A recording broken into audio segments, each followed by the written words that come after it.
Kisah sahabat Nabi Sa'ad bin Abi Waqqas, episode 2. Ini besi badannya ya. Jadi ada yang tembus kena matanya, ada yang tembus ke titik-titik yang tidak ada besi. Pokoknya 3 orang mati. Lalu kata Nabi SAW, lempar lagi wahai Sa'ad. Waktu 3 orang ini mati, pasukan yang 200 mulai tiba-tiba berhenti, memperpelan lambat jalan mereka. Saat melepaskan lagi 3 anak panah, mati lagi 3 orang. Ya. Sampai 9 anak panah, 9 orang mati, dan matinya itu mati seketika ya. Biasanya anak panah itu juga kalau sampai pun tembus baju besi, di antara besi-besi yang tebal ada mungkin jaringan di situ, kemudian dia tembus, itu pun dia masih bisa narik, mungkin kalau cuma sekedar kena sedikit. Ini enggak, memang mati, jatuh mati dari kuda. Dan mereka pasukan kuda tahu, kalau sampai tembus seperti ini luar biasa, ahli panah gitu kan. Saat mengatakan, saking besarnya berkah Allah dari perintah Nabi SAW, sampai saya sempat diberikan oleh Nabi anak-anak panah, dan ada anak panah yang tidak ada ujungnya. Jadi ujungnya itu tidak ada, jadi tidak runcing, ya, tidak runcing kalau kita sekarang. Dia bilang saya lepaskan membunuh orang kafir, mati orang kafir yang kena, gitu kan? Ini satu hal yang luar biasa gitu. Akhirnya 200 orang tadi itu terbunuh kurang lebih 10 atau 15 orang dari panahnya saat berhenti nggak jadi nyerang, gitu kan?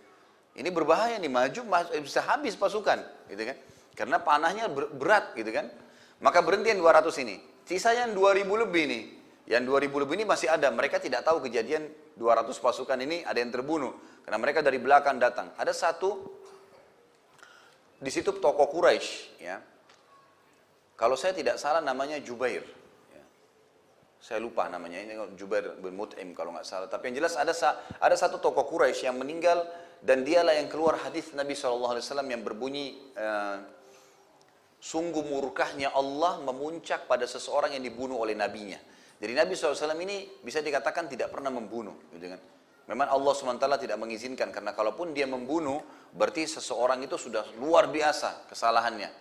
Waktu itu kebetulan orang ini sering berkata kepada Nabi SAW di Mekah, wahai Muhammad, kau lihat nggak kuda saya ini, ada kudanya, memang dia ahli perang. Kata Nabi SAW, iya. Kata dia, saya akan membunuhmu dengan kuda ini, hai Muhammad.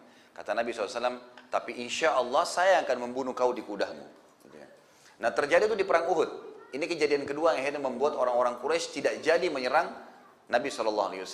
Maka Nabi SAW melihat pasukan 2000 ini akan maju, dan yang memotivasi dia si fulan ini, Nabi SAW mengatakan kepada Ali, berikan kepada saya ya tombakmu. Diberikanlah tombak. Lalu Ali radhiyallahu anhu menyebutkan dalam hadis Bukhari, Nabi SAW pun mundur mengambil beberapa langkah ke belakang, kemudian melepaskan anak tombak tersebut yang membuat kami semua terpental karena kuatnya lemparan Nabi SAW. Jadi Ali bin Abi Thalib dan sahabat Nabi di sebelah Nabi itu terlempar, gitu kan? Melempar dan menuju ke orang tersebut. Dan orang itu dari kepala sampai kakinya semuanya besi. Dan subhanallah ada celah itu di leher dia. Di sebelah leher kiri kanannya yang dia taruh masukkan topi besinya, itu antara itu dengan baju perangnya itu ada jeda yang diikat, yang ditaruh dengan semacam karet ya, semacam kain itu di situ. Maka tombak Nabi SAW sempat lewat dan merobek dan memberikan luka di situ, ya di luka itu. Maka orang ini pun ketakutan, nyusur darah, dan dia jatuh dari kudanya. Dia mengatakan, Muhammad sudah membunuh saya. Teman-temannya datang mengatakan, kau tidak apa-apa, cuma luka sedikit di leher kamu. Maka dia bilang, tidak, kalau Muhammad datang sekarang meniup saya sudah mati, gitu kan. Ya, saking takutnya dengan Nabi SAW. Ini tentu antum bisa kembali ke sirah, sudah saya jelaskan di YouTube juga sudah ada. Tapi yang jelas, waktu itu dia pulang ke Mekah dan ternyata lukanya memang membengkak dan dia mati gara-gara perbuatan tersebut. Karena perilaku dari lemparan tombak Nabi SAW membuat musuh orang-orang Quraisy tidak jadi untuk maju. Dan ini termasuk kiprah tadi yang saya sebutkan Sa'ad radhiyallahu anhu, di mana beliau sempat melempar dan menahan orang-orang Quraisy. Pernah juga dalam satu kejadian di perang yang sama, di dalam riwayat yang lain disebutkan, ini disebutkan oleh Imam Muslim dalam kitab Fadhailus Sahabah, saat berkata, ada seorang musyrik yang memporak-porandakan pasukan kaum muslimin. Maka Nabi SAW bersabda kepadaku, lemparkan anak panahmu wahai Sa'ad, ayah dan ibuku sebagai tebusannya. Lalu aku mengambil sebuah anak panah yang tidak mempunyai ujung yang tajam, tidak ada mata anak panahnya. Jadi zaman dulu itu biasanya ditaruh diruncingkan ujungnya. Ini tidak ada sama sekali, tidak ada runcingnya. Maka aku melepaskannya karena perintah Nabi SAW dan sempat mengenai kening laki-laki itu, lalu dia terjatuh Ya. Pada saat dia terjatuh, ada sesuatu yang terjadi yang unik dan terbuka auratnya. Keningnya yang kena, gitu kan? Dia mati, jatuh, auratnya bajunya terbuka, gitu. Maka pada saat terbuka auratnya, Nabi SAW tertawa sampai gigi geraham beliau terlihat. Artinya ini sesuatu yang unik terjadi di kancah peperangan, karena tiba-tiba terjadi begitu, maka Nabi SAW tersenyum dan tertawa. Dan ini peran Sa'ad radhiyallahu anhu di perang Uhud. Juga Sa'ad radhiyallahu anhu melihat malaikat di perang Uhud. Disebutkan dalam sebuah riwayat yang sahih, riwayat Bukhari dalam Kitabul Maghazi dan Imam Muslim juga dalam Kitabul Fadail, bahwasanya Sa'ad berkata, aku melihat Rasulullah SAW di perang Uhud bersama dua orang laki-laki yang berperang membela beliau. Keduanya memakai baju putih, aku tidak melihat keduanya sebelum dan sesudahnya. Maka Al-Hafidh rahimahullah, Ibnu Hajar mengatakan, keduanya adalah Jibril dan Mikail sebagaimana dinukil oleh sebagian sahabat-sahabat yang lain.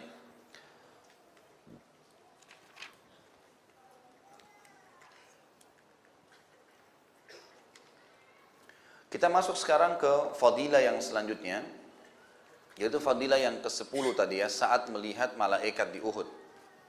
Sebelumnya yang ke-9 perannya di medan perang, gitu kan. Kemudian yang ke-7 tadi menghadiri peperangan Nabi SAW, yang ke-8 anak panahnya tidak pernah meleset.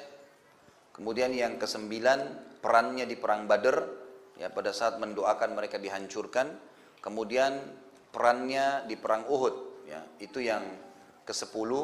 Bagaimana tadi sudah saya ceritakan perannya di perang Uhud dengan anak-anak panahnya. Kemudian yang ke-11, dan ini yang menjadi sebenarnya yang paling menonjol dalam hidup beliau, adalah pahlawan Persia. Ya, beliau adalah pahlawan di wilayah Persia. Waktu Umar bin Khattab menjadi khalifah di tahun 13 Hijriah, yang paling beliau pertama lakukan adalah melanjutkan sistem yang sudah diperterapkan oleh Abu Bakar dalam pemerintahan setempat, menerapkan Al-Quran dan Sunnah di dalam pemerintahan. Kemudian beliau melakukan ekspansi. Ini yang paling menonjol juga di dalam khilafahnya Umar bin Khattab radhiyallahu anhu. Umar bin Khattab membuat ekspansi Islam, dan saya sudah tekankan di pertemuan yang lalu dan saya akan ulangi lagi sekarang.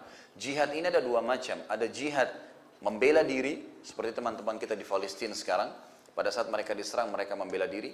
Dan yang kedua adalah jihad ekspansi. Nah, ini yang hilang dari umat Islam nih.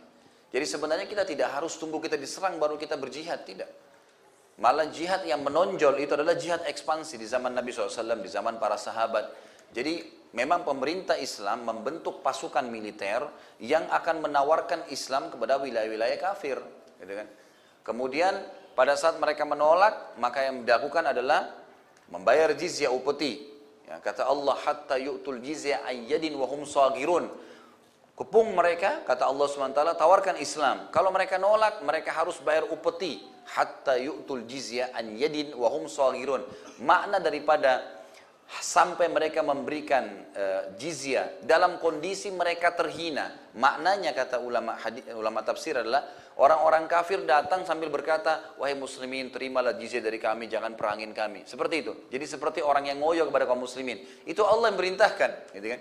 Tawarkan Islam, kalau mereka nolak Islam, mereka harus bayar jizya, dan bukan kalian yang memohon, mereka yang memohon, gitu kan? Kalaupun mereka menolak jizya, maka kalian perangi mereka. Itu ekspansi. Kita lihat misalnya di zaman Nabi SAW, bagaimana pasukan-pasukan yang dikirim ke Tabuk, misalnya wilayah Tabuk. Kemudian ada perang Mekah, gitu kan? Fathi Makkah, itu ekspansi namanya, jihad ekspansi. Memang Nabi SAW mengutus pasukan. Peperangan-peperangan Nabi, seperti misalnya perang Bani Mustalik, gitu kan? Di zaman Umar bin Khattab juga lakukan masalah itu.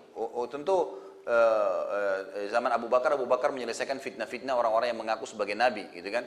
Musailim al-Kadzab itu diselesaikan di zaman Abu Bakar, dan memang itu secara internal ada keributan-keributan. Di zaman Umar lah mulai Umar mengembangkan ekspansi, dan banyak sekali pelajaran di situ. Di antaranya baru berapa bulan saja ternobatkan menjadi khalifah di tahun 13 akhir, pertengahan tahun 13, tahun 14 beliau membentuk pasukan pertama ekspansi jihad, itu menuju ke wilayah Syam, utara Jazirah Arab.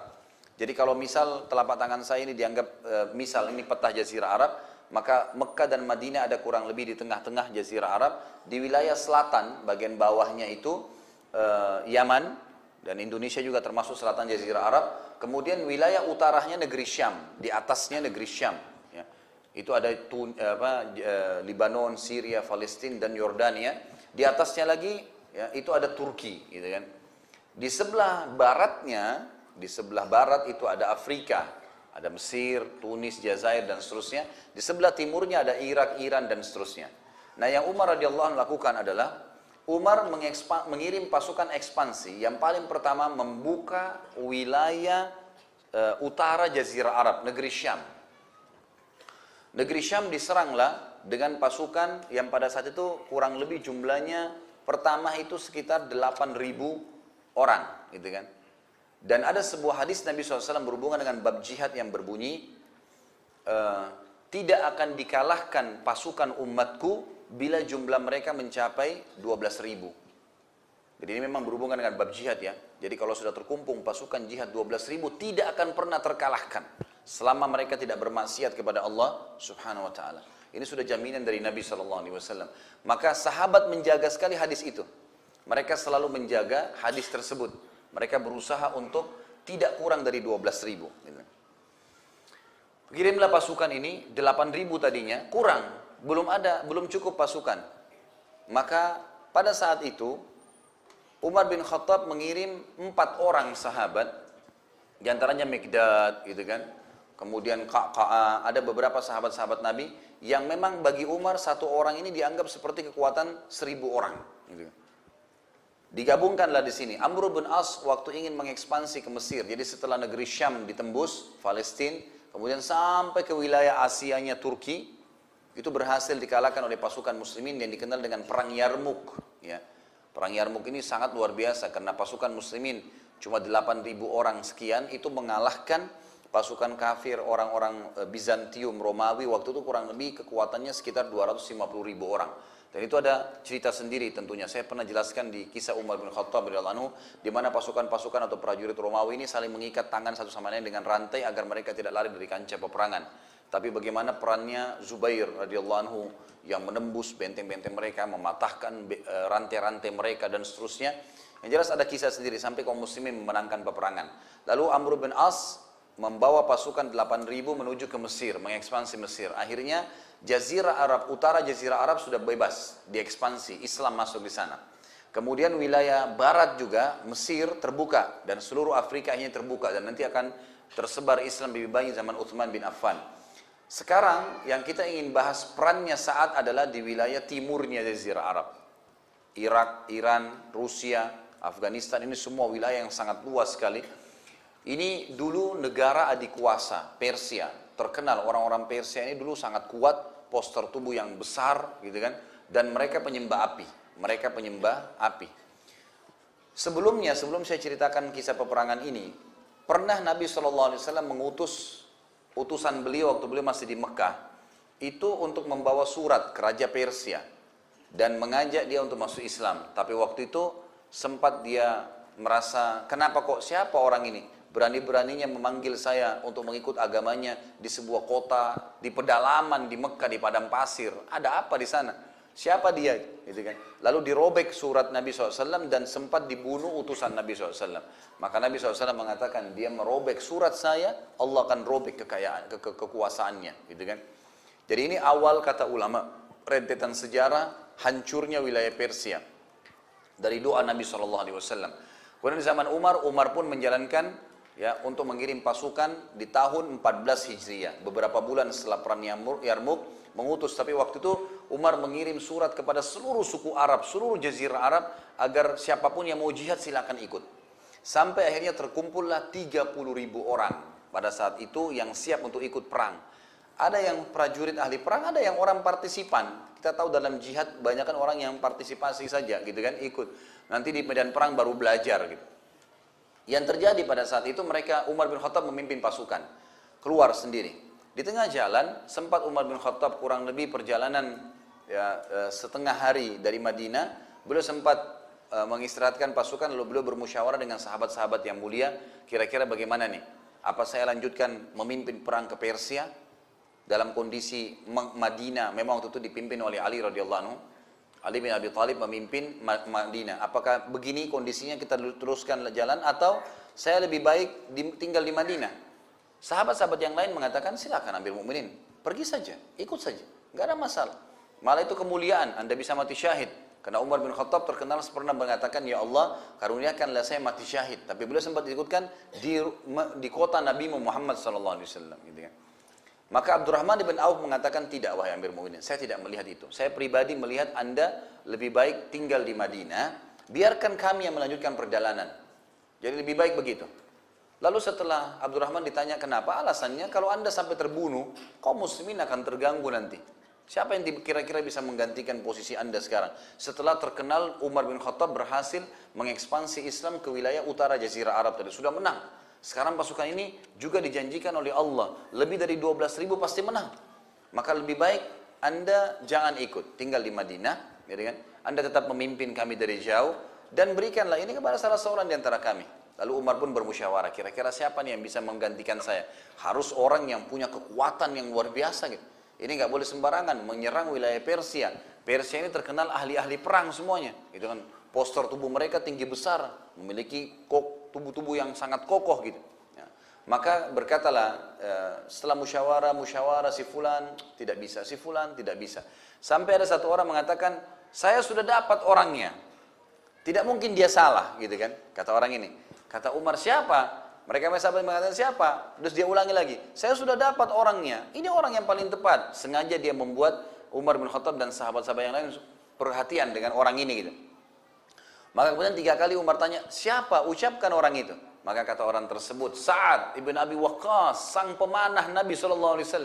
Orang yang memiliki tubuh yang sangat kekar. Karena saat ini terkenal orangnya, postur tubuhnya sangat kekar dan kuat. Dan ahli panah.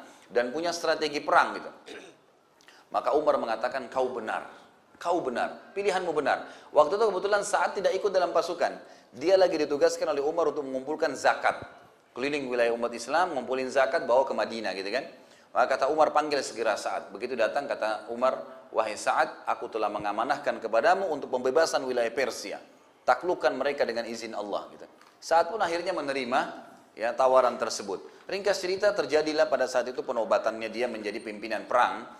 Dan pada saat itu Umar bin Khattab pun memberikan wasiat-wasiat kepadanya. Di antaranya Umar berkata kepada Sa'ad, sesungguhnya aku telah menyerahkan perang Irak kepadamu wahai Sa'ad. Jagalah wasiatku karena engkau akan menghadapi perkara berat yang pahit. Biasakan dirimu dan orang-orang yang bersamamu untuk selalu di atas kebaikan. Mintalah kemenangan kepada Allah dengan kebaikan. Ketahuilah bahwa segala perkara itu memiliki bekal. Bekal kebaikan adalah kesabaran. Bersabarlah atas apa yang menimpahmu. Lalu kata Umar, wahai Sa'ad, ingatlah. Jangan sampai perasaanmu mengatakan di dalam dirimu, ya, ada terbersat ya, di dalam dirimu, kau adalah paman Nabi SAW. Kaulah adalah seorang sahabat Nabi. Kau adalah orang yang dijamin masuk surga. Sehingga akhirnya itu akan menutupi semua ketakwaan dalam dirimu. Sehingga akhirnya kamu dikalahkan oleh musuh. Tapi bungkuslah dirimu dengan ketakwaan kepada Allah. Sehingga Allah berikan kemenangan di tanganmu. Wasiat-wasiat Umar bin Khattab terus dilakukan, akhirnya sampai pasukan diutus. Saat pun radhiyallahu anhu membawa pasukannya. Dan ternyata pilihan Umar bin Khattab tidak keliru. Saat ini bukan orang yang pernah belajar di kampus tentang strategi perang, tidak pernah sama sekali. Tapi perhatikan bagaimana saat begitu memimpin pasukan dan sudah jalan, beliau mengatur strategi perang. Yang pertama adalah beliau membagi pasukan 30.000 ini menjadi 6 bagian.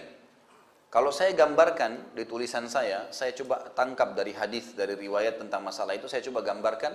Jadi beliau meletakkan membagi pasukan menjadi 6 sisi. Sisi yang pertama adalah bagian depan pasukan dan ini dikenal dengan ujung tombak. Semua yang ditaruh di sini adalah orang-orang dari suku-suku Arab. Memang karena mayoritas yang ikut adalah orang-orang Arab karena Umar bin Khattab mengatakan kalau dulu kan Islam masih banyak dari Jazirah Arab saja. Maka Umar bin Khattab mengatakan saya akan memerangi raja-raja Ajam dengan raja-raja Arab pada saat itu. Maka dia memilih suku-suku Arab yang pemberani. Memang ada beberapa suku yang luar biasa gitu. Mereka tidak pernah takut mati. Ya. Ditaruhlah di ujung tombak oleh Sa'ad radhiyallahu anhu. Ini pasukan, pokoknya begitu pecikan takbir berbunyi, mereka sudah langsung menyerang. Mereka memang siap mati. Kemudian ditaruhlah di sisi kanan dan sisi kiri, sayap kanan, sayap kiri. Ini pasukan-pasukan pilihan yang juga mereka rata-rata semuanya berkuda dan mereka menyerang timbal balik. Jadi yang kanan menyerang, kemudian beberapa saat kiri menyerang. Pada saat kiri bertakbir, yang kanan menyambung dengan takbirnya. Jadi mereka saling tahu kalau ini semuanya masih saling menyerang, masih ada dalam kancah peperangan, kena debu lagi, ya bertebaran dan seterusnya di kancah peperangan. Maka akhirnya ini saling mengingatkan nih, sayap kiri dan sayap kanan. Jadi sudah satu ujung tombak, dua kiri kanan, kemudian yang keempat, ya ini kan 1, 2, 3. Yang keempat itu saat meletakkan khusus pasukan cadangan yang berkuda dan yang berjalan kaki itu di sisi bawah sayap kanan pasukan, tapi agak jauh tadi. Ini pasukannya cadangan. Jadi kapan mereka lihat, kapan nunggu instruksi mereka masuk menyerang juga. Ini nggak ikut berperang dulu. Kemudian yang kelima adalah ekor pasukan, dan ekor pasukan ini juga hampir sama dengan pasukan tadi yang untuk cadangan. Mereka sambil berjalan, mereka tidak berperang.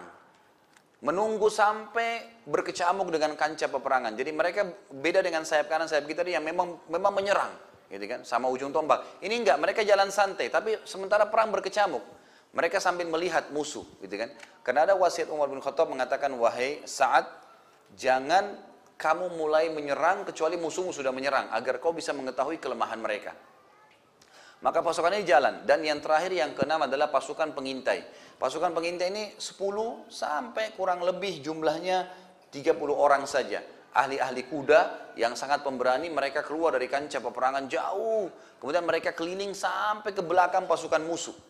Mereka masuk ke belakang musuh. Jadi mereka ini mengintai, melihat dari belakang, menangkap. Dan ini orang-orang selain ahli perang, mereka juga juru bahasa. Mereka mengerti bahasa Persia. Jadi mereka masuk ke sana, gitu kan, dan mereka mirip menggunakan pakaian-pakaian seperti orang Persia. Jadi mereka mengintai, masuk dari jarak jauh ke belakang. Jadi mereka bisa tahu kalau mereka sudah mengaku kalah kah atau tidaklah. Dan kadang-kadang mereka kalau melihat peluang, mereka menyerang juga dari belakang. Seperti itulah. Maka ini pembagian yang luar biasa. Pada saat itu, kata sebagian ahli sejarah, belum pernah ada pemimpin muslim yang punya strategi perang seperti Sa'ad. Padahal ini kalau sekarang dianggap strategi perang yang luar biasa. Kalau zaman dulu tidak ada yang tahu gitu. Kemudian yang kedua, beliau bentuk juga di dalam pasukannya itu ada orang-orang yang bertanggung jawab secara administrasi di dalam pasukan perang. Beliau membagi menjadi 3. Ada yang mengurus peradilan dan fai. Jadi kalau misal ada musuh yang tertangkap jadi tawanan, atau ada antara mujahid sama mujahid sempat ribut misalnya, maka ada orang-orang tertentu yang bertugas untuk mengadili itu. Kemudian yang kedua, ada juga tim khusus untuk menasihati dan memberi motivasi pasukan. Itu yang dilakukan. Ini khusus, jadi tugas mereka memberikan motivasi, semangat. Setiap kancah peperangan mereka teriak, mereka melantunkan ayat, mereka bertakbir dengan suara-suara yang keras. Yang ketiga, ada ahli bahasa dan juru tulis. Ini yang menulis tentang apa yang sedang terjadi. Ya, mereka ini berada di beberapa titik di sekitar kancah peperangan untuk menceritakan. Ini pasukan muslimin sudah mulai maju, pasukan muslimin, oh si fulan mati. Dia mendata itu, ya semampunya. Kemudian ahli bahasa datang untuk negosiasi dengan orang-orang Persia ini. Ini yang kedua. Kemudian yang ketiga, beliau membersihkan wilayah sekitar. Sebelum masuk ke peperangan yang besar, beliau mengirim pasukan-pasukan yang memang membersihkan wilayah-wilayah, desa-desa kecil di sekitar situ. Semua ditaklukkan sama Sa'ad radhiyallahu anhu. Sehingga dia mengamankan sekitar lokasi kancah peperangan. Kemudian yang keempat, dan ini yang unik, negosiasi dengan Kisra ya, dan Rustum. Kisra ini Raja Persia, Rustum ini adalah panglima perangnya. Gitu kan.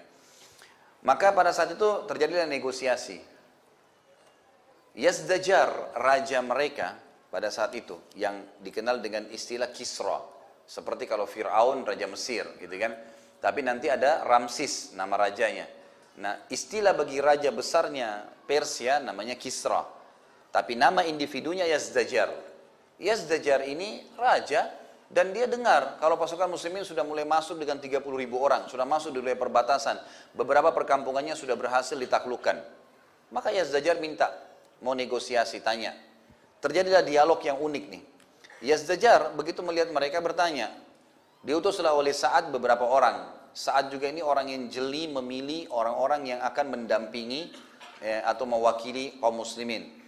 Diutuslah seseorang yang bernama Asim dan juga diikuti oleh Qais bin Zurara radhiyallahu anhu. Ini sahabat-sahabat Nabi semua ya.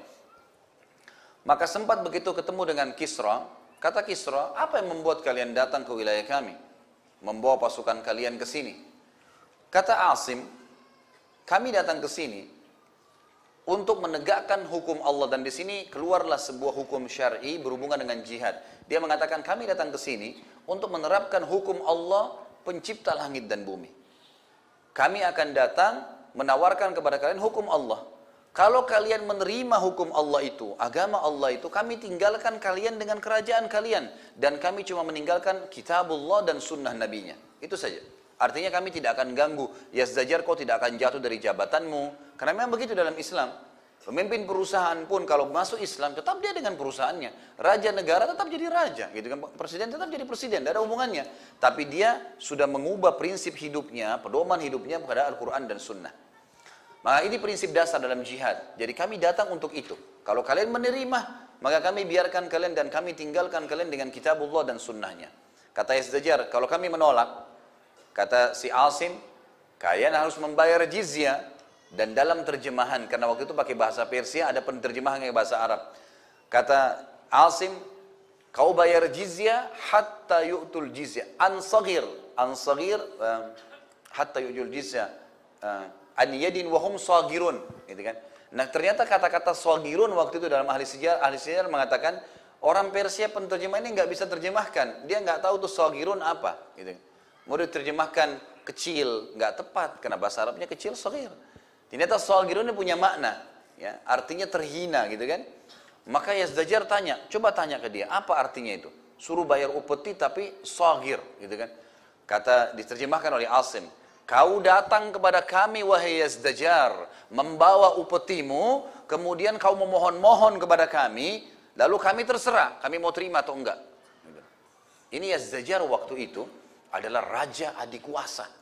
Wilayahnya terluas di seluruh dunia, dia paling berkuasa, gitu kan? Ada orang dari Arab Badui datang ngancam dia seperti itu. Yazdajar sempat marah. Ya. Lalu dia mengatakan, kalau kami menolak, kata Asim, kepalamu akan melayang dengan pedang-pedang kami, gitu kan? Kalimat yang tidak pernah Yazdajar dapat ancaman seperti itu. Sementara lawannya saja wilayah Romawi, yang waktu itu yang menguasai setengah dunia yang tersisa, Persia menguasai setengah yang lainnya, tidak pernah berani menulis ataupun berkata itu kepada Yazdajar, karena Yazdajar raja yang sangat kuat. Dalam beberapa buku juga disebutkan, dalam beberapa referensi disebutkan, Yazdajar ini orangnya tinggi besar, ya, orang-orang Persia tinggi besar. Dia kalau berdiri itu mendekati pohon-pohon yang ada di sekitar istanahnya. Itu orangnya besar, sering digambarkan begitu.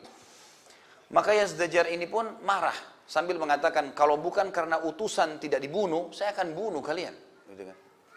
Lalu kata Yazdajar, terjemahkan ke orang-orang Arab ini.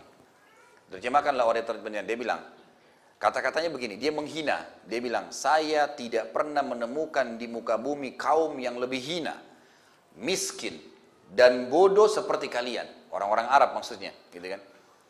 Kami menyuruh pemimpin wilayah terendah kami, kalau ada wilayah kami di pelosok-pelosok yang kami anggap tidak perlu, kami menyuruh pemimpin-pemimpin wilayah kami yang terendah itu untuk mengatasi dan mengurusi masalah-masalah kalian. Dari dulu orang-orang Arab butuh bantuan dikasih saja oleh Persia ini. Jadi tidak pernah berpikir untuk datang menyeranglah. Kalau kedatangan kalian kepada kami karena kalian gurur ini percaya diri yang berlebihan. Gitu. Maka kalian salah tempat. Dan kalau kalian karena kelaparan, maka kami berikan kalian makanan. Dan menunjuk salah satu dari kalian untuk menjadi raja kalian, lalu kemudian kami berikan kepada kalian pakaian, makanan, sudahlah pulang aja. Gitu. Seperti itu bahasanya. Jadi menghina sekali dia, gitu kan. Maka Qais bin Zurarah radhiyallahu anhu, sahabat Nabi, nggak bisa tahan. Penghinaan ini luar biasa gitu. Maka dia mengatakan, wahai Yazdajar, apa yang kau ucapkan tadi, benar, kami adalah kaum yang sangat terhina. Kami kaum yang sangat rendah sebelum diutusnya Nabi Allah kepada kami. Tapi sekarang setelah Nabi Allah datang, Allah muliakan kami dengan agamanya. Kami mulia hidup di atas ajarannya. Dan kami akan menerapkan agama ini sampai kami mati atau kalian yang mati. Dijawab seperti itu. Maka Yazdajar waktu itu sempat mengusir mereka sambil berkata, kalau begitu ambil tanah, disuruh ambil tanah, satu orang pengawalnya ambil tanah, letakkan tanah itu di kepala salah satu orang yang dianggap paling mulia di antara mereka yang hadir. Asim radhiyallahu anhu sahabat Nabi berkata, Asim bin Amr ya, dia bilang, sudah kalau gitu letakkan di kepala saya saja, karena saya orang yang paling mulia di antara mereka nih. Maka orang Yazdajar pun taruh tanah di atas kepalanya. Sebenarnya Yazdajar niatnya menghina gitu kan. Maka pulanglah mereka ini. Asim tadi bin Amr radhiyallahu anhu ini pulang menuju ke Sa'ad lalu berkata, wahai Sa'ad, berita gembira. Yazdajar sudah menyerahkan tanahnya kepada saya. Ini buktinya. Dia kasih tanah. Jadi sebenarnya tadi penghinaan, tapi oleh Asim dianggap itu adalah satu hal, dia sudah menyerahkan tanahnya gitu kan. Tapi Sa'ad faham maksudnya. Lalu kemudian Yazdajar ini penasaran, dia kirim surat, dia sampaikan kepada Rustum. Rustum ini panglima perangnya dia. Rustum ini ahli perang, bertahun-tahun, sudah puluhan tahun, itu selalu memenangkan peperangan melawan Rum. Pasukan yang sangat kuat pada saat itu. Lalu dia tahu strategi dan dia tahu orang perang. Orang yang perang itu sangat sulit dikalahkan kalau penuh dengan semangat. Rustum mempelajari pribadi-pribadi orang-orang muslim ini, itu penuh dengan semangat perang, memang mau mengalahkan. Dan ini pasukan yang sulit untuk dikalahkan. Rustum awalnya sempat mengatakan, coba kita berikanlah waktu buat mereka. 1 bulan saat nunggu, tidak datang pasukan Rustum. Saat ini belum dapat instruksi dari Umar, kan Umar bilang, jangan serang sampai mereka menyerang. Itu instruksinya. 1 bulan saat nunggu, nggak datang-datang, gitu kan. Lalu Sa'ad pun menerima surat dari Rustum, minta kirim orang kepada saya. Saat kirim Mughirah bin Syu'bah radhiyallahu anhu, sahabat Nabi yang mulia, Mughirah datang. Negosiasi, Rustum mau tahu nih, apakah semua orang muslim sama, tawarkan Islam, atau tidak jizyah, kalau tidak perang. Sama nggak semua prinsipnya? Datang Al-Mughirah sama aja, gitu kan? Rustum penasaran, dikirim pulang. Baiklah, utus kepada kami orang lain lagi, seminggu kemudian.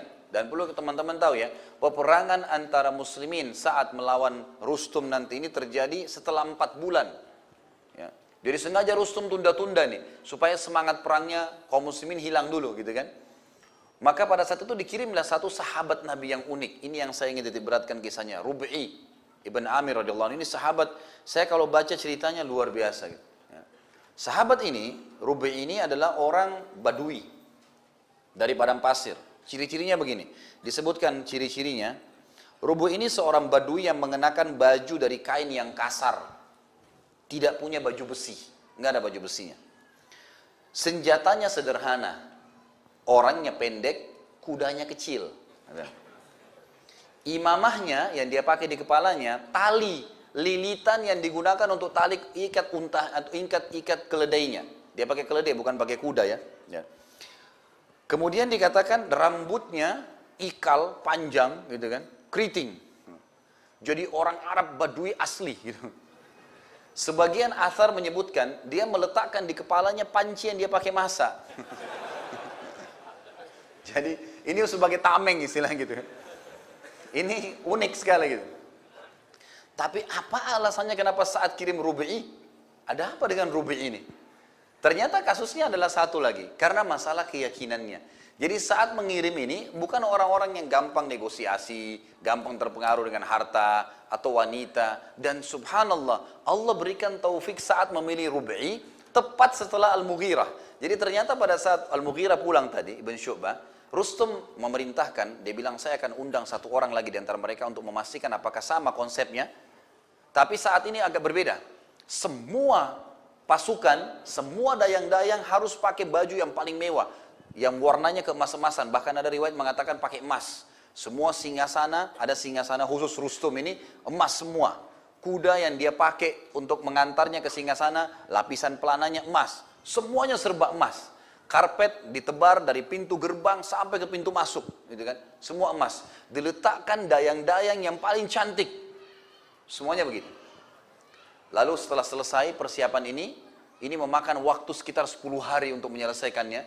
Maka Rustum kirim surat lagi kepada Sa'ad, kirim kepada saya satu orang lagi. Sa'ad mengirim Rub'i. Datanglah Rub'i ini, orangnya pendek, dikeledai, bajunya biasa. Ya. kepalanya diikat dengan tali ke kangannya tadi, pegang tombak, gitu kan, jalan. Begitu Rubai tiba, pengawal-pengawal Rustum tidak percaya, ini utusannya gitu. Artinya ini utusan itu pasti kalaupun diserang dia siap melawan segala gitu. Kata mereka begitu Rubai datang, ditanya, kau utusan? Dia bilang, iya, saya utusan. Kata mereka pertama kali adalah, kau harus sujud dulu, ruku atau sujud, tundukkan kepala kamu kepada Rustum sebelum masuk ke istana. Semua orang masuk ke istana ini harus ruku. Rubai tersenyum, dia turun, diambil, dicabut pisaunya dia bawa pisau. Kebetulan di situ di pintu gerbang itu ada karpet yang ditaruh, memang karpetnya bagus, gitu. Memang untuk menggoda ini. Sama Rubai dia nggak jawab dulu, diambil, dipotong karpet itu, dipotong sama dia, diambil, ditaruh di tempat pelana dia duduk. Itu dulu yang dia lakukan, belum buat apa-apa, yang ditaruh. Begitu dia taruh di atas pelana, gitu kan, kemudian dia balik ke mereka. Dia bilang, yang undang saya kalian, jangan saya yang ikut. Kalian ikut saya tidak mau sujud kecuali kepada Allah. Tapi ambil dulu barangnya ini. Menunjukkan penghinaan. Ini bukan mencuri ya, tapi ini memang melakukan karena di kancah peperangan ini lain. Maka pengawal-pengawal kirim surat ke Rustum dalam berinformasi, nggak mau ruku ini orang, nggak mau tunduk. Bagaimana dan ini orang Arab Badui, orangnya keras-keras susah. Mau disuruh bagaimana kalau kita bunuh nggak berhasil targetnya, karena target kan mau diperlihatkan di dalam dayang-dayang emas segala, mau digoda nih ceritanya gitu. Sudah kata Rustum begini aja. Pintu gerbang, kalau dia nanti kamu bukain sedikit saja. Supaya dia kalau masuk, dia harus tunduk. Harus buat begitu. Dibuat pintu seperti itu, dibuat. Rubai subhanallah, Allah kasih kecerdasan. Dia lihat, dia sudah tahu, oh tadi perintah suruh ruku, ini disuruh ruku juga ini. Rubai buat unik, dia turun dari keledainya, dia balik dirinya, dia balik keledainya, lalu dia masuk dengan pantatnya. Jadi dia sama keledainya ditarik sama dia, masuk mundur.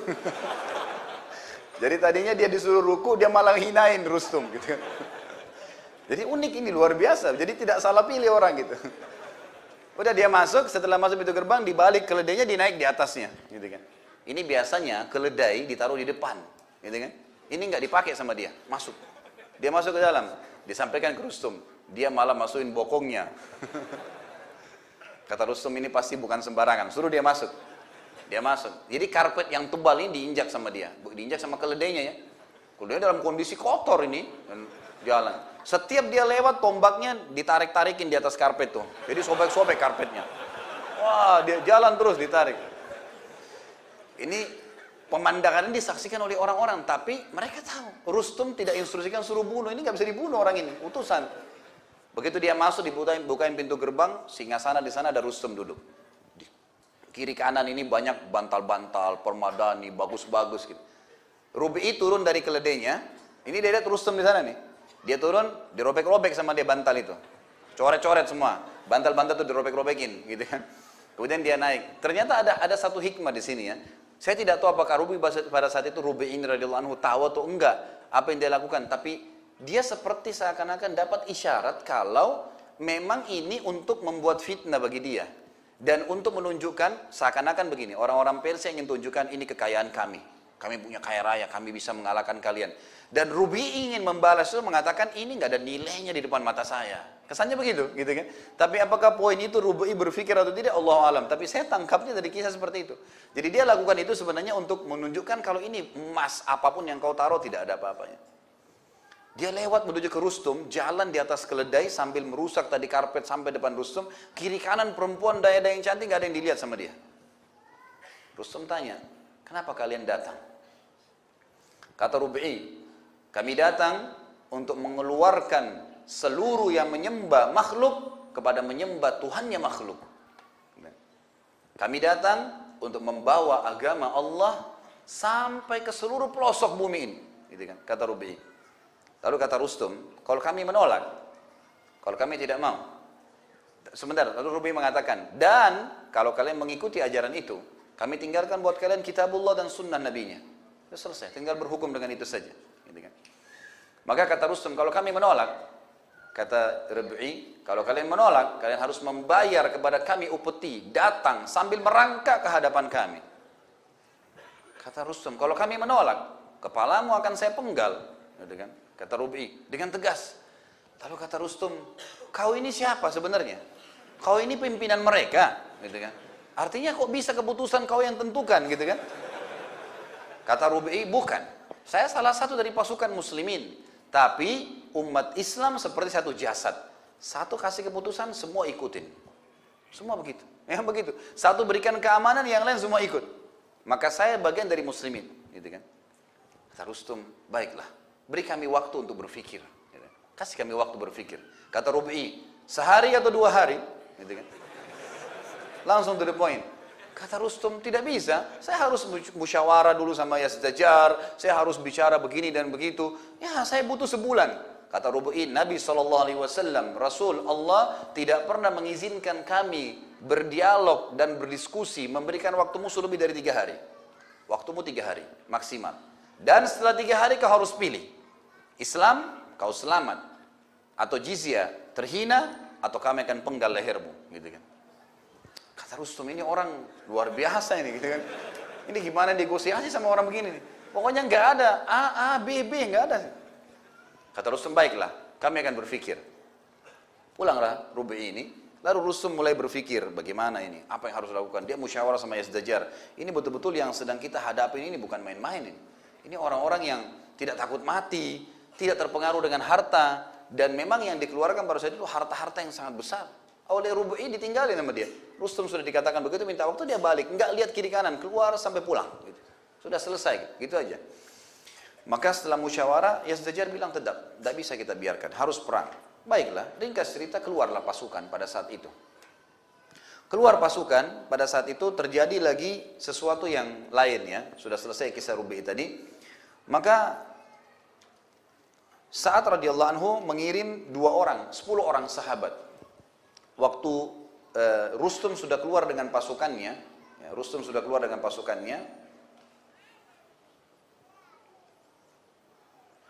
maka saat mengutus 10 orang sahabat, ada 2 sahabat yang menonjol di sini.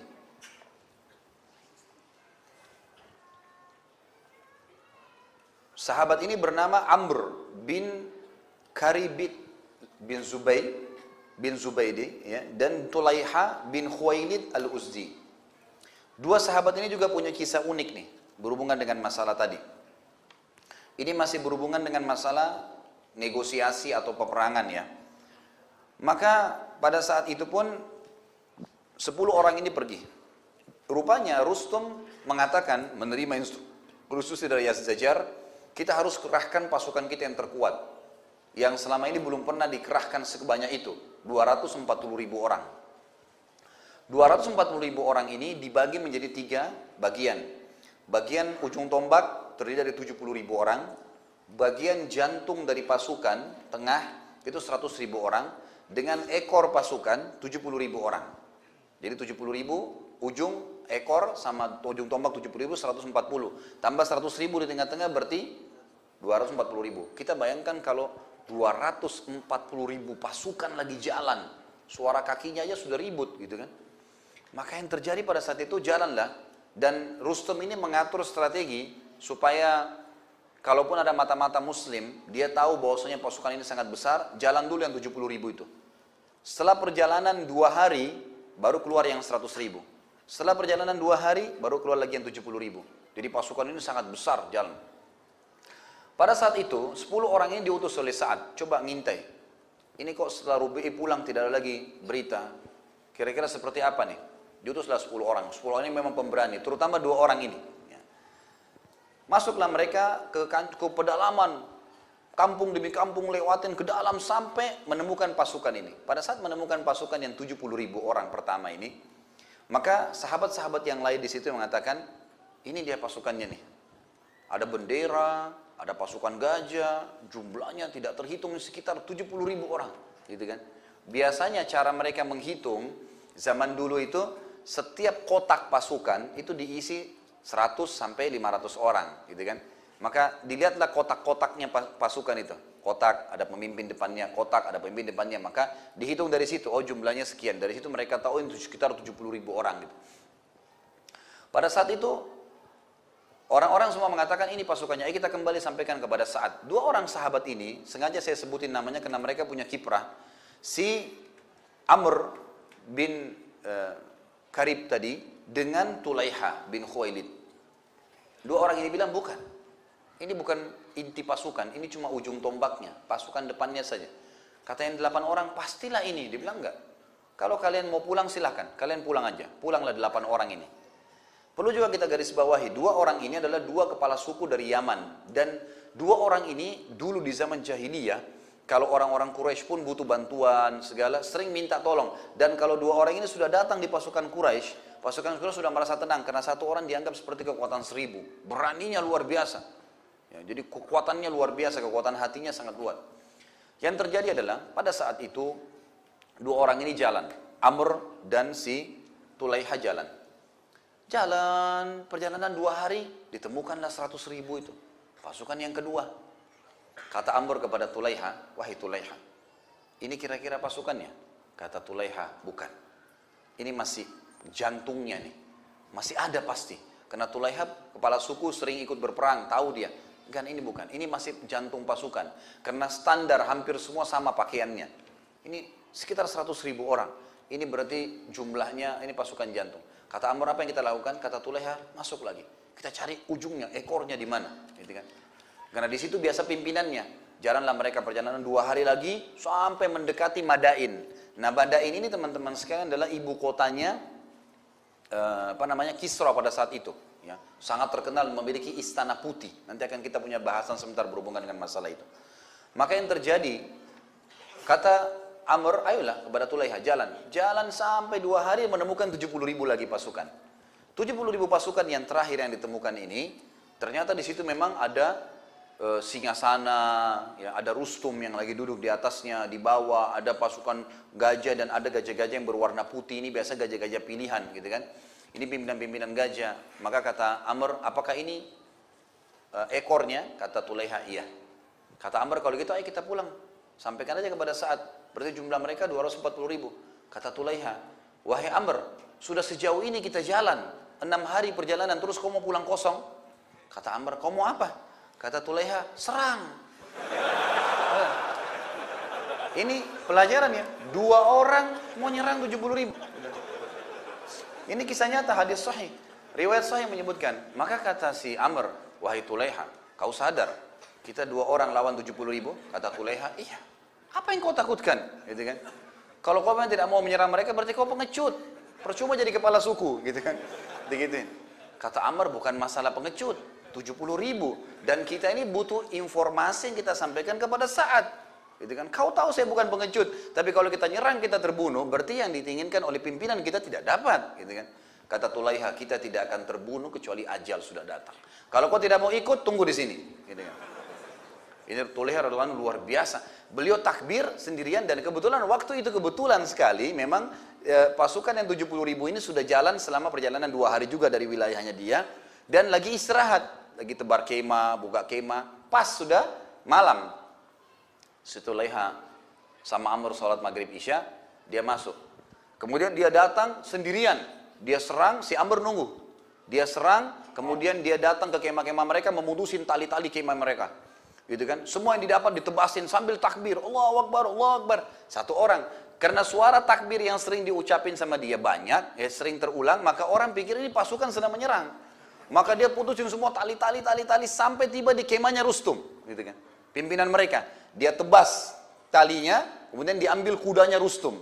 Kuda yang paling bagus pimpinannya diambil, kemudian dia bawa pulang. Dia keluar, ini sudah kacau di pasukan. Dipikir pasti banyak prajurit yang sedang menyerang muslimin. Padahal cuma 1 orang. Ini udah kacau, kemah-kemahnya semua sudah runtuh. Obornya diambil, dilemparin, terbakar obor itu. Jadi dia 1 orang bikin kacau.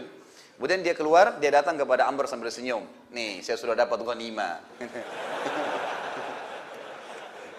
Kemudian dua-duanya pulang gitu. Amr sempat kagum pada saat, tapi Amr tidak ikut ya gitu. Pulanglah dia lalu diperdengarkan kepada Sa'ad. Sa'ad mengatakan, bagus yang kamu lakukan. Artinya Sa'ad memberikan motivasi. Itu yang namanya prajurit gitu. Mestinya nyerang, jangan takut gitu kan. Ya, ini termasuk kisah yang unik yang terjadi pada saat itu. Sebelum terjadi peperangan. Baik, saya pindah dulu ke strategi setelahnya. Ya. Pada saat tadi saya bilang ada strategi pembersihan, poin ketiga pembersihan wilayah terdekat, yang keempat negosiasi dengan Kisra dan Rustum sudah saya ceritakan. Kemudian yang kelima, pada saat pasukan Rustum sudah mulai datang, gitu kan, sudah mulai berhadapan, yang 70.000 sudah datang, kemudian menunggu datang yang 100.000, kemudian menunggu datang yang 70.000. Dan saat tetap berpegang pada instruksi, dan ini penting sekali, memegang instruksi pemimpin. Kata Umar, jangan serang sampai mereka menyerang, gitu kan? Karena di sini kalau saat buru-buru menyerang, 70.000 pertama misal dianggap pasukan, kemudian nanti datang pasukan yang 100.000, nanti malah jadi masalah, gitu kan? Sampai kau nanti mengetahui aib dan kekurangan serta kelemahan pasukan musuhmu. Maka ditunggulah. Rustum juga tidak mau buru-buru menyerang, gitu kan? Masih mau menunggu, lihat keadaan. Ringkas cerita, pada saat pasukan sudah bertemu, Sa'ad radhiyallahu anhu dengan hikmah Allah subhanahu wa ta'ala kena penyakit kulit waktu itu, tiba-tiba. Dengan hikmah Allah. Di tubuhnya muncul bisul-bisul. Dan bisul ini mengeluarkan banyak sekali nanah dan darah. Kesakitan. Saking luar biasa memenuhi tubuhnya. Yang tidak ada di tubuhnya cuma bagian dadahnya saja. Gitu kan. Jadi dia cuma bisa berdiri atau tengkurap. Dia nggak bisa yang lain. Sa'ad radhiyallahu anhu. Maka Sa'ad mengatakan, saya menunjuk Khalid bin Marfa', ini ada satu sahabat, ada juga tabi'in ya. Ini tangan kanannya bernama Khalid bin Marfa'. Kata Sa'ad, saya tunggu kamu kepada memimpin pasukan. Tapi saya letakkan saya di tempat tertinggi di arena peperangan ini. Dicarilah gunung, karena Persia waktu itu wilayah peperangan. Kebetulan Qadisiyah ini ada di lapangan kayak padang pasir dan ada gunung-gunung batu. Maka Sa'ad pun dibawa sampai ke atas. Nah saat ini radhiyallahu anhu baring tengkurap sambil melihat pasukan musuh. Dan ternyata hikmahnya juga adalah Sa'ad jadi bisa tahu seberapa besar pasukan musuh, karena kalau dari gunung kan kelihatan, kalau di hadapan kan tidak terlalu kelihatan semuanya. Maka saat jadi tahu ternyata gajah cukup banyak di sayap kanan, di sayap kiri, jumlahnya sekian. Maka dia memberikan instruksi-instruksi kepada Khalid ini. Khalid lalu menyampaikan kepada pasukan-pasukan. Maka yang saat lakukan yang pertama adalah dia membagi dulu pasukannya, setiap 10 prajurit, 30.000 orang ya, 10 prajurit ada satu pimpinan. Setiap 10 pimpinan. Kemudian ini diistilahkan dengan arif ya. Jadi ini arif ini adalah kelompok 10 orang satu pemimpin, dikatakan isi arif. Maka banyak sekali ya arif-arif ini, 10 arif diberikan lagi satu pimpinan. Begitu terus. Jadi saat cuma memberikan instruksi, lakukan kepada arif ini lakukan kepada bawahannya lagi. Seperti itu dilakukan. Kemudian saat juga membagi pasukannya dengan memberikannya bendera-bendera yang berbeda-beda, gitu kan? Sehingga dia tahu mana yang ditunjuk, mana yang sayap kanan, mana yang sayap kiri, mana yang ekor, mana yang tengah, mana yang ujung tombak, dan mana yang pasukan pengintai. Kemudian Sa'ad juga radhiyallahu anhu menyuruh agar para khutbah ini strategi setelahnya ya. Jadi strategi tadi membagi, yang kelima membagi pasukan menjadi 10-10 dan membentuk arif-arif itu. Kemudian yang keenam adalah membacakan, mengirim para khutbah, para ahli khutbah. Ada orang yang khutbah biasa, standar aja gitu kan. Ini biasanya kalau hari Jumat banyak ya, jemaahnya tidur gitu. Ada memang khatib yang Masya Allah gitu kan. Dari awal dia khutbah sampai akhir kita nggak tahu kalau sudah selesai gitu kan. Karena luar biasa dia menyampaikan dengan suara, dengan retorika, dengan bahasa tubuh dan seterusnya. Maka ada orang-orang yang khatib memang. Dan mereka ini dipakai oleh Sa'ad radhiyallahu anhu, dikirim sekian banyak orang, tapi tidak disebutkan berapa jumlahnya. Mereka disuruh menyebar di setiap 10 tadi arif itu, jadi 100 orang dengan 10 pemimpinnya. Maka ada satu khatib yang berbicara, atau dua orang khatib yang berbicara. Dan ini mereka tugasnya cuma memotivasi saja, memotivasi. Di antara bahasa-bahasa motivasi yang mereka sampaikan dan dinukil kepada kita dalam buku ini adalah, sesungguhnya Allah mengharamkan hasud, tidak boleh saling iri, kecuali pada kancah peperangan ini. Di kancah peperangan, Nabi SAW membolehkan seorang muslim menghasut saudaranya. Menghasut dalam arti kata merasa, oh kenapa kok dia lebih berani? Saya mestinya bisa lebih berani daripada dia. Maka di sini tempatnya saling berhasutlah untuk berperang di jalan Allah. Gitu kan? Karena ini sesuai dengan ya, perintah Nabi SAW. Maka itu diantara kata-kata motivasinya. Dan juga yang dilakukan setelahnya, yang ketujuh adalah bagaimana Sa'ad juga mengirim, setelah para khutbah ini berbicara, mengirim para qurra. para penghafal Al-Quran, dan orang-orang yang memiliki suara yang sangat indah. Lalu menyebar kepada arif-arif tadi ini, semuanya menyebar, ini pasukan sudah saling berhadapan nih. Maka dilakukan oleh Sa'ad seperti itu, dikirim suara-suara indah dan disuruh membaca surah Al-Anfal lengkap. Gitu kan. Surah Al-Anfal, surah memang untuk peperangan gitu kan. Janji-janji Allah, kemenangan-kemenangan, malaikat yang turun di perang Badar, semua berbicara tentang surga, orang yang mati syahid, fadilahnya dan seterusnya. Maka dibacakanlah surah-surah Al-Anfal. Pada saat dibaca surah Al-Anfal dalam beberapa riwayat dikatakan, dalam beberapa athar disebutkan, maka seluruh jiwa-jiwa mujahidin mulai lunak. Mereka merindukan akhirat, mereka akhirnya melihat musuh-musuh mereka kecil, dan seterusnya. Lahirlah perasaan-perasaan seperti itu. Kemudian yang dilakukan setelah itu, saat mengirim lagi para khutbah. Setelah para qurra membacakan surah Al-Anfal, banyak di antara mujahidin yang menangis mendengar ayat-ayat tersebut. Kemudian beliau juga menginstruksikan agar mengirim Khalid tadi, si wakilnya, dan menyampaikan kepada para pimpinan-pimpinan arif untuk diyakinkan dirinya dan pasukannya dengan janji-janji Allah. Disampaikan lagi para khutbah tentang surga, terus begitu. Dan disampaikan tentang sabda Nabi SAW berhubungan dengan Kisrah ini. Ternyata ada hadis Nabi yang mulia, dan hadis ini diriwayatkan oleh Imam Muslim dan Imam Ahmad yang berbunyi, kata Nabi SAW, "Usbatun min ummati yaftahuna al-bait al-abyad, bait Kisra." Nanti akan ada sekelompok dari umatku yang akan menaklukkan istana putih, istananya Kisra. Kisra ini kebetulan punya istana berwarna putih dan besar sekali. Ya. Dan Kisra ini punya banyak sekali, banyak sekali harta, kaya raya, wilayahnya luas gitu kan. Saking kayanya sampai dia punya singgasana yang kalau dia duduk, padahal dia orangnya besar. Kalau dia duduk di tengah-tengah singgasana itu dia kelihatan seperti kecil. Karena besarnya singgasana itu. Sebagian athar menyebutkan seperti sebuah kapal yang orang duduk sendiri di dalamnya gitu kan. Jadi saking besarnya singgasana itu. Dia punya mahkota, si Kisra ini, itu bukan mahkota yang kayak biasa raja pakai ditaruh di kepala. Dibuat mahkota yang sangat besar, besar sekali, yang hampir mendekati besarnya singgasananya. Yang diturunkan dengan rantai-rantai yang besar, diisi dengan permata-permata yang mengkilat. Dan kalau dia sudah duduk dengan pakaian kerajaannya, mahkotanya diturunkan pakai rantai. Jadi kesannya kayak masuk di kepalanya, tapi besar sekali. Saking ingin menunjukkan keagungan. Dan pada saat dia lagi duduk dan diturunkan rantai, ditutup dengan tirai. Nah, pada saat dia sudah diturunkan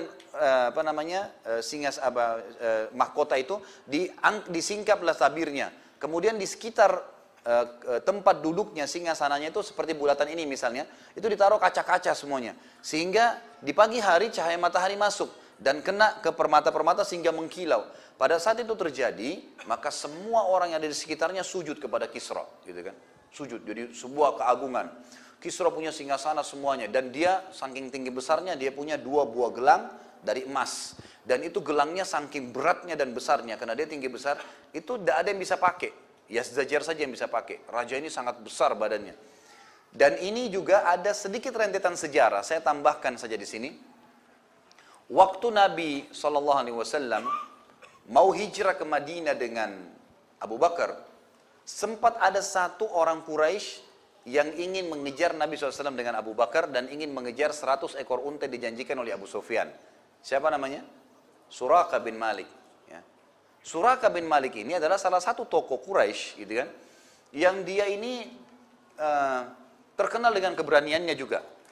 Maka dia sempat mengejar Nabi SAW, dan pada saat dia lihat Nabi setelah dari Gar Thur, gitu kan, mau ke Madinah setelah 3 hari di sana bersembunyi, dilihatlah. Lalu orang-orang bilang itu mungkin Muhammad. Dia tahu kalau itu Nabi SAW, maka dia bilang sama teman-temannya, bukan, itu bukan Muhammad, itu orang Arab yang kebetulan lewat. Sampai teman-temannya semuanya sudah merasa aman, pergi, dia pun mengejar sendiri. Pada saat mendekati Nabi SAW, Abu Bakar sempat bilang, ya Rasulullah, salah seorang di antara mereka mendekati kita. Kata Nabi SAW, tenanglah wahai Abu Bakar, sambil melantunkan ayat Al-Quran.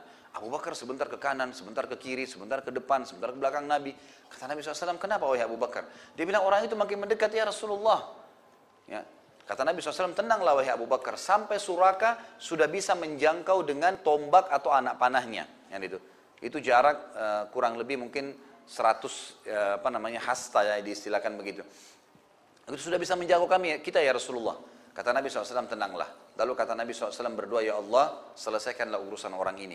Tiba-tiba kuda Suraka tenggelam di dalam tanah bersama dengan Suraka, kakinya nggak bisa bergerak. Maka Suraka pun berkata, wahai Muhammad, maafin saya. Ya. Kata Nabi SAW, baiklah, saya akan maafkan kamu.